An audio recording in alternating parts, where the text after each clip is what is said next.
and the El Dorado Hotel Casino in Reno. This is Nevada Newsmakers with host Sam Shad, a no-holds-barred political forum.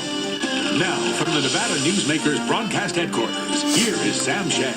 And back on Nevada Newsmakers, this is my favorite show of the year where we get to talk to high school seniors from around the state. And we have a great Power Pundit panel to start out with. Michael Aranda is here with Reed High School. Pleasure to have you on the program. Shoen is here with Wooster High School. And Chiara from Bonanza High School. Welcome to all of you. Thanks for having me. You're welcome. You're up, buddy. I'm up. Alrighty.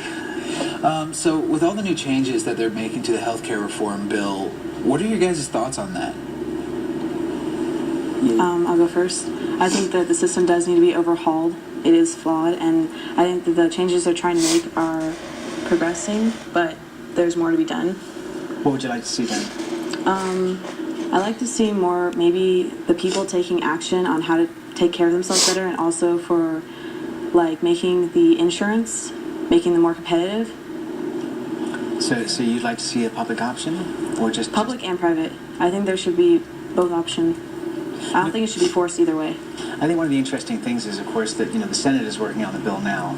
There are some things that are in, there are some things that are out, but before this goes to the president, it's going to have to be reconciled. So all these things that are out could suddenly come back in. Do you think anything that has been taken out previously will be brought back up in conference committee? Most definitely. I mean, like anything that's been a solid document or any bill or any act that's been put into place, there's going to be changes, and then they're going to talk about it up in Senate. It's already passed the House, so they're going to talk about it in Senate conference and talk about the different changes they really want out and the different changes they want to keep in, and it's just going to be a huge debacle. Well, what do you think? We've got a senator reading an entire amendment that's going to take up more than a day of the Senate's work. Does that make any sense to you? Well, I think the way that whole healthcare bill has gone, it's been sort of like dialectical reasoning. What does that mean? Huh? What does that mean? It's like a form of Hegelian dialectics or dialectical reasoning, like where you present your thesis and then your opponent comes up with an antithesis and you sort of like come up with like a agreement. You know what I mean? And I think that's the way this has gone because Barack Obama tried to come up with a public option for healthcare that would make healthcare cheaper and would also expand coverage on Medicare and Medicaid, which has 100 million beneficiaries. And I think expanding Medicare and Medicaid would be, would be good for the country. But I think that what was I going to say? So, like, we lose 18,000 people a year for lack of health insurance. And I think that, we have a lot of, I think the Republicans are focusing too much on, fallacious arguments such as socialized medicine, death panels, free healthcare to legal immigrants. And I think they need to focus more on universal healthcare. It's Obama's can become the first president out of 7 to try to get universal health care for everybody. And I think universal health care is the apotheosis of egalitarianism, political, social, economic equality for all. Do you agree with that? No, I disagree. I don't think that we should have just a cookie cutter for every single person about what their health care is. I think that it would reduce the quality of the health care, and I think it would also reduce the amount of quality in the people who are providing health care for everybody. How would it reduce the quality of health care given to each person if everyone's given the same blanket coverage? How is it going to decrease the quality? I just think that if you just cookie cutter everybody, then there's no really specialized health care as much. And I think that also with the amount of illegal immigrants that we have too, that's just so many more people we're having to provide to, and if we're not requiring them to also contribute to American society, how are we actually paying for this? Which just raises taxes more, and we're already in a huge national deficit.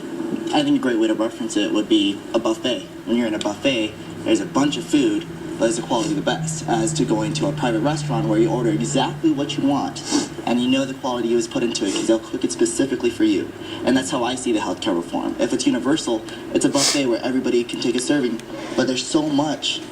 Does it have to have high quality, or do they just have to serve everyone? And that's how I see I it. find it odd that people are calling Obama a socialist because he's raising taxes. His tax rate right now is 35%. Eisenhower in the 50s had it at 92%. Gerald Ford had it at 70%. Woodrow Wilson had it at 67%. So, people are calling Obama socialist and this and that because he wants to raise taxes. But a new poll by the Associated Press says that we should tax the rich because if you look at the statistics, 5% of this population controls 85% of the wealth.